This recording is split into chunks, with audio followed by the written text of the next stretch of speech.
Hello बच्चों, मैं हेमंत प्रजापति आप सबका स्वागत करता हूं अपने चैनल एचपी केमिस्ट्री क्लासेस में। डियर, आज बात करेंगे हम ऑक्साइड। जो क्लासिफिकेशन ऑफ एलिमेंट्स लेसन हम आपको पढ़ा रहे थे, उसमें आपको पता होना चाहिए, मैंने एक लेक्चर आपको प्रोवाइड किया था। उसी के संबंध में आज एक छोटा सा एक टॉपिक लेकर आए हैं हम, और उस टॉपिक में आपके लिए बात करेंगे। वो भी जो टॉपिक की हम बात कर रहे हैं, ये बहुत ही ज्यादा आपका इम्पोर्टेंट टॉपिक है। अगर आप रियलिटी में, वास्तविक रूप में अगर सही से देखा है तो बहुत ही ज्यादा इम्पोर्टेंट है। जैसे टॉपिक की हम बात कर रहे थे ऑक्साइड। देखिए, आप ध्यानपूर्वक ध्यान दें, हम बात कर रहे हैं ऑक्साइड क्या है। तो ऑक्साइड किसे कहते हैं, तो आप ध्यान देना, कोई भी एलिमेंट्स हो और ऑक्सीजन परमाणु के साथ यदि वो योग कर ले तब वो है ऑक्साइड कहलाता है। तब वो क्या कहलाता है? ऑक्साइड। कहने का मतलब है, यहां ध्यान देना, मैं लिखा है तत्व के साथ ऑक्सीजन का, किसी भी तत्व के साथ ऑक्सीजन का द्विअंगी, जिसे हम बोलते हैं बाइनरी, तत्व के साथ ऑक्सीजन का द्विअंगी यौगिक, आपका द्विअंगी यौगिक ऑक्साइड कहलाता है।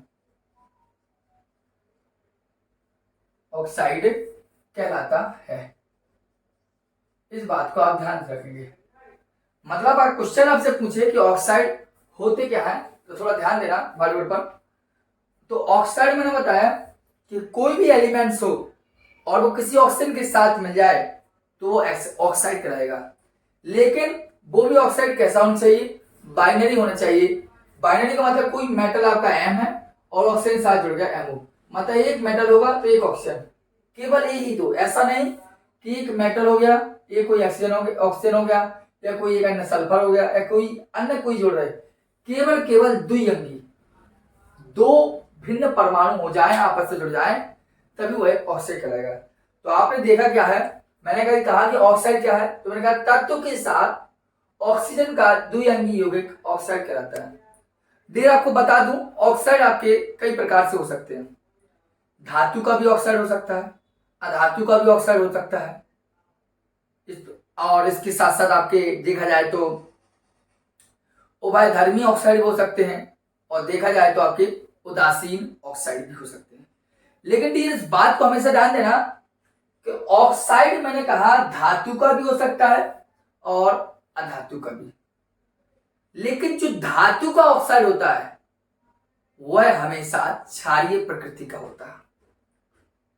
धातु का जो ऑक्साइड होता है वह हमेशा क्षारीय प्रकृति का होता है, इसलिए एक ऑक्साइड की प्रकृति बनती है क्षारीय ऑक्साइड।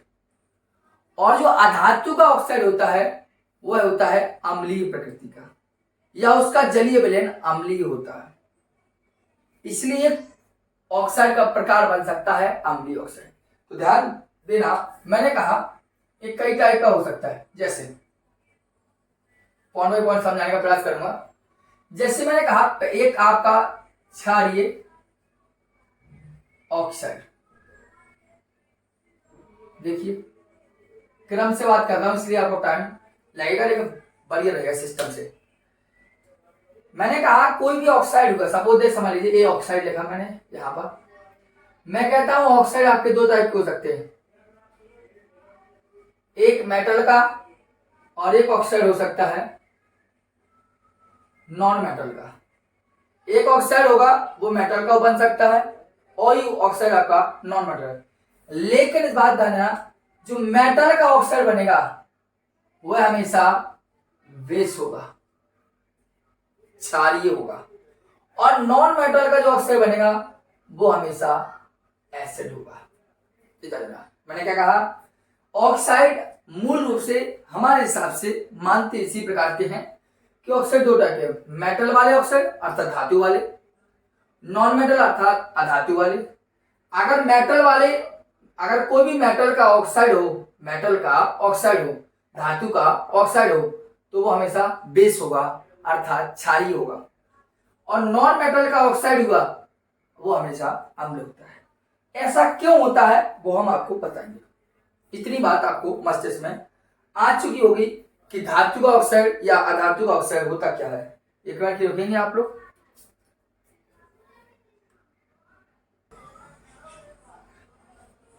चलिए हम बात करें, हमने आपको केवल बताया जो ऑक्साइड होते हैं वो दो टाइप का मान सकते हैं हम। एक मेटल का ऑक्साइड जो होगा वो बेस होगा और नॉन मेटल का जो ऑक्साइड होगा वो एसिड होगा। इस बात को हम मस्तिष्क में डाल दीजिए।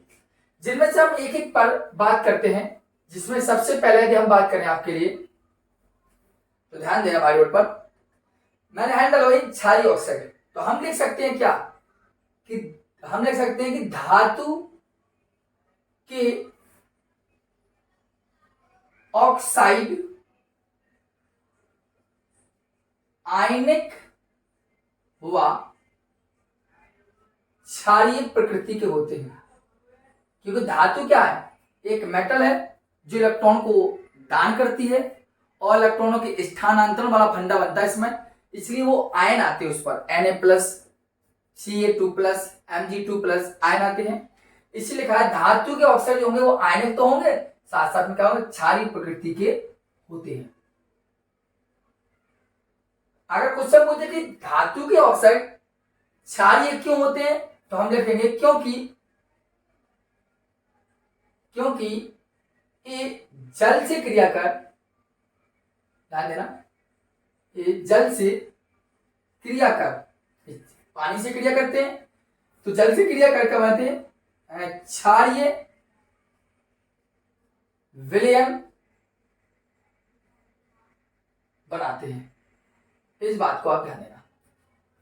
और यदि इन्हीं ऑक्साइडों का यदि हमने अम्ल से क्रिया करा दी तो ये लवण बना सकते हैं। इस बात में जैसे हमने कहा क्षारीय बनाते हैं, और यदि हम लिखते हैं कि और यदि धातु के ऑक्साइड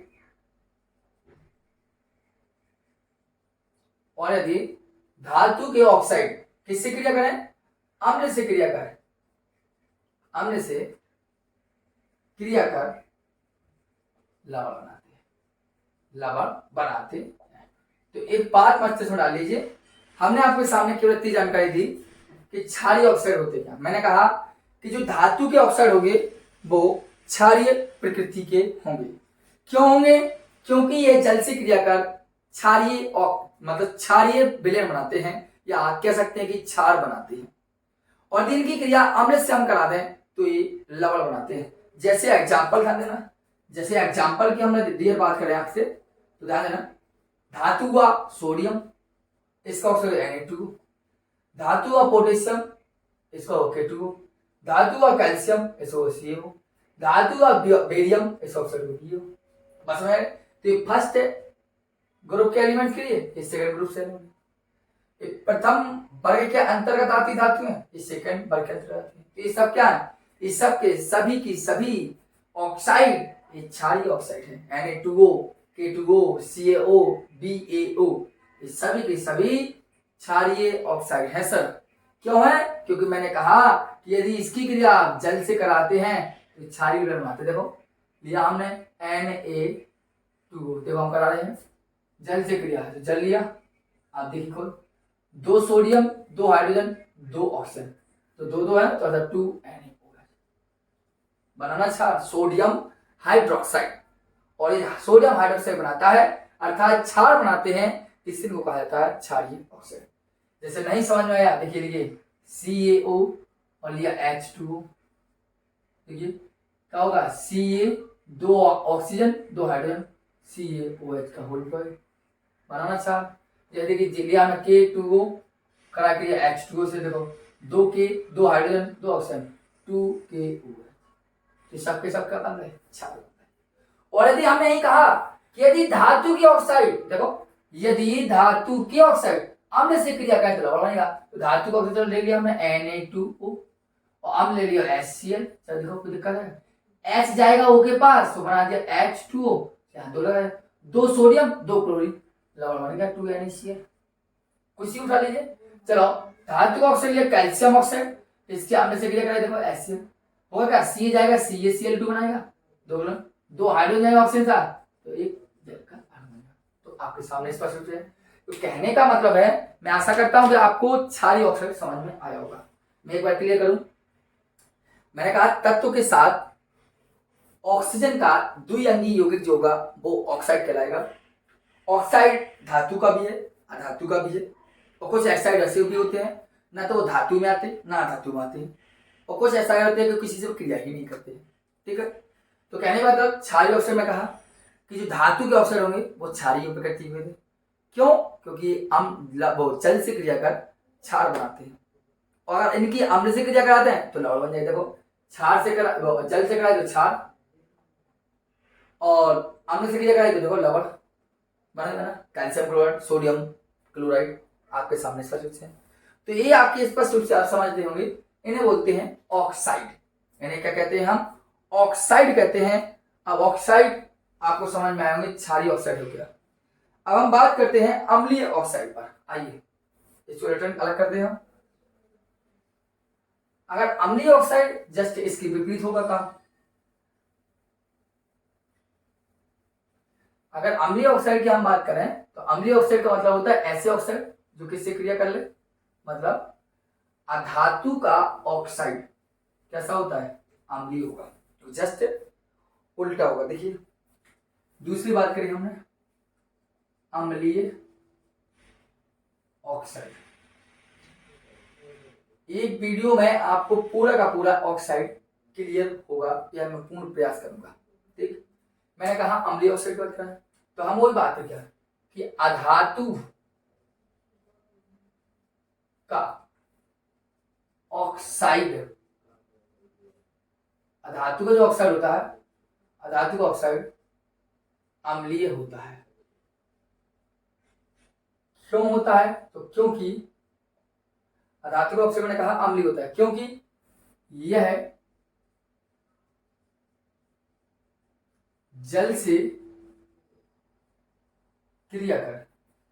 क्यों होता है? मैंने कहा अधातु का जो ऑक्साइड होगा वो अम्लीय होता है क्योंकि यह जल से क्रिया करेगा, और जल से क्रिया कर क्या बनाता है? थोड़ा ध्यान देना, ये जल से क्रिया कर अम्ल बनाते हैं। क्या बनाते हैं? अम्ल बनाते हैं। इस बात का ध्यान। जैसे एग्जाम्पल आप समझ ले, जस्ट उल्टा है इसका। जैसे हमने लिया SO2, जैसे हमने लिया SO3, जैसे हमने लिया CO2, जैसे हमने लिया N2O5 ETC। काफी सारी संख्या में आपके एग्जाम्पल होंगे जो आपके अम्लीय ऑक्साइड के अंतर्गत आएंगे। समझ रहे?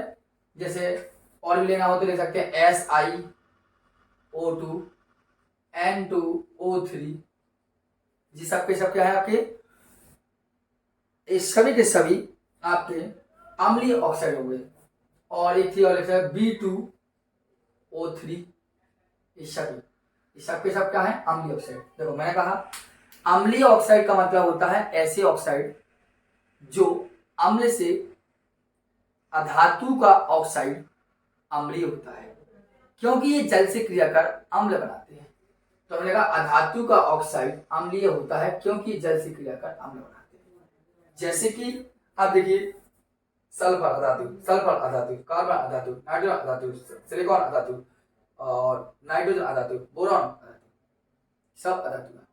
अब मैंने कहा कि जल से क्रिया कर रहे हैं अम्ल, तो कराइए। देखो SO2 के जल से क्रिया कर रहा है,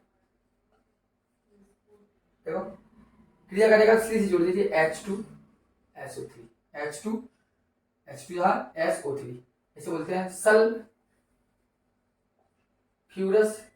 अम्ल। देखो और देखो जैसे SO3 जल से क्रिया करें तो देखो H2SO4, जिसे हम बोलते हैं सल्फ्यूरिक अम्ल। ठीक, समझ में आता है ये? और भी देख लीजिए, CO2 को देख लीजिए, CO2 जल से क्रिया करेगा तो बनाएगा H2CO3, जिसे बोलते हैं कार्बोनिक अम्ल। ठीक, ज्यादा कर दो आप N2O5 से करा लीजिए। देखिए N2O5 H2O से क्रिया कराएंगे तो देखो HNO3 बनता है, लेकिन नाइट्रोजन दो है तो इसे बोलते हैं नाइट्रिक अम्ल। तो आप खुद देखते हैं कि जो अधातु है उसके ऑक्साइड अम्लीय है कि नहीं है।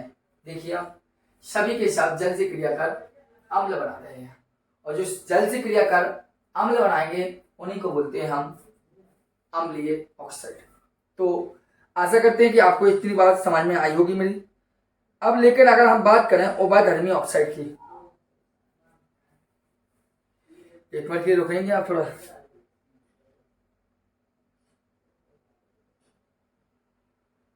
एक मिनट के लिए देखिए, चलिए हम दो बातें और करेंगे आपके अम्लीय ऑक्साइड, और इतना तो आपने स्क्रीनशॉट ले लिया होगा। हम बात करते हैं अम्लीय ऑक्साइड, वो उभयधर्मी ऑक्साइड और उदासीन ऑक्साइड के एग्जांपल और देख लें। अगर आप बात करें अम्लीय ऑक्साइड और उभयधर्मी ऑक्साइड क्या है, देखिए यहां अगले थर्ड पॉइंट होगा उभयधर्मी ऑक्साइड।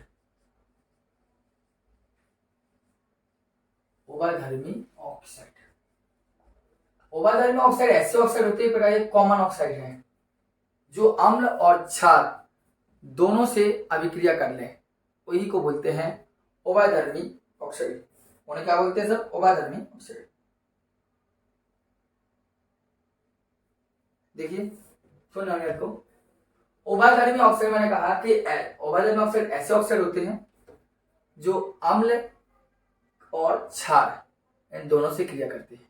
अम्ल से भी क्रिया करेंगे या क्षार से भी क्रिया करेंगे, उभयधर्मी ऑक्साइड कराएंगे। मेरा कहने का मतलब है कुछ जो ऑक्साइड होते हैं, कुछ ऑक्साइड ऐसे ऑक्साइड होते हैं जो प्रबल अम्लों के प्रति क्षारों के समान और प्रबल क्षारों के प्रति अम्ल के समान व्यवहार करते हैं। मतलब है ना, मैंने कहा वे ऑक्साइड जो प्रबल अम्ल के प्रति क्षारों के सदृश या क्षारों के समान व प्रबल क्षार के प्रति प्रबल क्षार के प्रति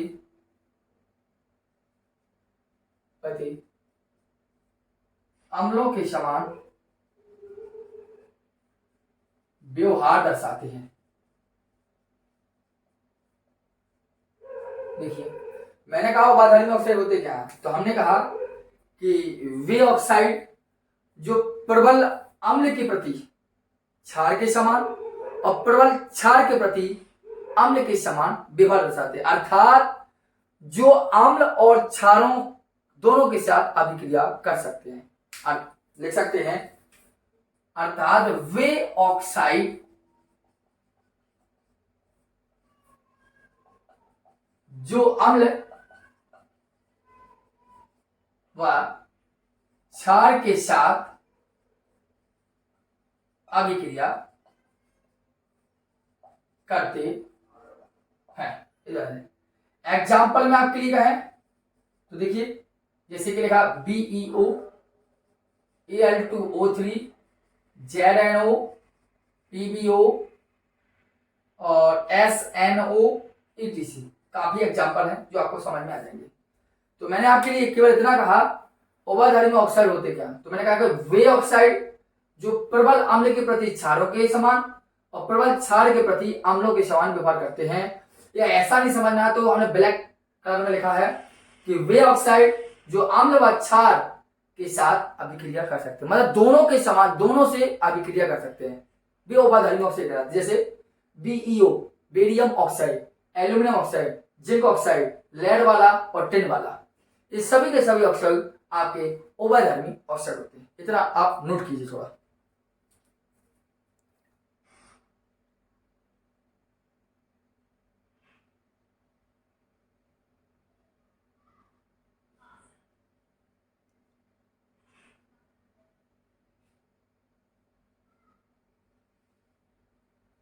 चलिए ध्यान देना, अब लास्ट पॉइंट की बात करें, उभयधर्मी की बात आई। आप एक लास्ट बचा है, वो है उदासीन ऑक्साइड। और उदासीन ऑक्साइड इसी को बोलते हैं निष्क्रिय ऑक्साइड।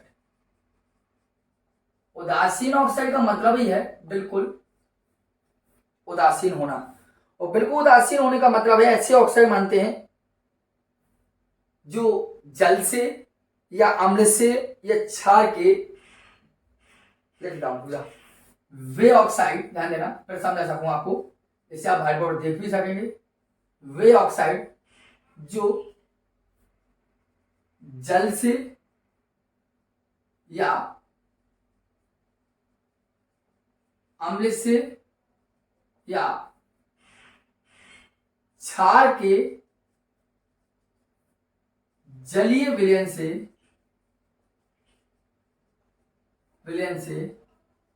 क्रिया नहीं करती हैं। इस बात को मत छोड़ लीजिए आप। मैंने कहा उदासीन का मतलब न्यूट्रल। उदासीन मतलब क्या? न्यूट्रल। ना तो जो जल से क्रिया करे, ना जो अम्ल से क्रिया करे, ना किसी क्षार से क्रिया करे, वही कहलाता उदासीन। यही मैंने कहा कि वे ऑक्साइड जो जल से या अम्ल से या क्षार के जलीय विलयन से या क्षार के विलयन से, जलीय नहीं लिखा तो सीधे दो, या क्षार के विलयन से क्रिया नहीं करते हैं, वही कहलाते हैं उदासीन ऑक्साइड। क्या कहलाते हैं? उदासीन ऑक्साइड। मतलब ना तो जो जल से क्रिया करे, ना जो अम्ल से क्रिया करे, ना जो क्षार से क्रिया करे, ऐसे होते हैं जो, उन्हीं को बोलते हैं उदासीन ऑक्साइड। जैसे एग्जाम्पल में आपके लिए है कार्बन मोनोऑक्साइड, जैसे N2O, जैसे NO। ये जितने 3 भैया हमने ऑक्साइड लिखे आपके सामने, ये जो ऑक्साइड है ये सभी के सभी उदासीन ऑक्साइड या निष्क्रिय ऑक्साइड कहलाते हैं। मैंने आपको बताया उबादालीन ऑक्साइड वे ऑक्साइड होते हैं जो अम्ल से भी क्रिया कर लें और क्षार से भी क्रिया कर लें, जो हमने लिखा है। और उदासीन होते ना जो अम्ल से क्रिया कर, ना क्षार से क्रिया कर, और ना ही जल से क्रिया करते हैं, वही आपके निष्क्रिय या उदासीन ऑक्साइड। बताइए अच्छा लगा होगा आपको? विचार कीजिए, जितना हो सके बैक टू बैक क्लास को देखिए जिससे आपको अच्छा लगे, क्योंकि रसायन विज्ञान अर्थात केमिस्ट्री को धैर्यपूर्वक पढ़ने की आवश्यकता होती है। यदि आप धैर्यपूर्वक इस चीज को देखते हैं, अच्छे से देखते हैं, तो आपको अच्छा फील होता है। और ये केवल मनोरंजन की दृष्टि से आए, क्लिक किया और निकले, तो आप इतना तो सभी जानते हैं कि यूट्यूब प्लेटफॉर्म पर एक से एक डिजिटल बोर्ड है जिनको आप खिसका भर दीजिए, सब कुछ लिखा हुआ दिखाई देता है, केवल समझाने की आवश्यकता पड़ती है। अब यहाँ तो हमें लिखना पड़ता है, तो इस तरह से थोड़ा टाइम लग जाता है, लेकिन प्रयास ऐसा रहता है कि जितना अच्छा हो सके उतना अच्छा आपको दे सके। तो आप क्या करें, आप इसको अपने नोट कर रहे थे जो काम, उस पर आप करिए और समझने का प्रयास कीजिए, और हमें कोई दिक्कत हो तो कमेंट बॉक्स में कमेंट करिए। ठीक, धन्यवाद।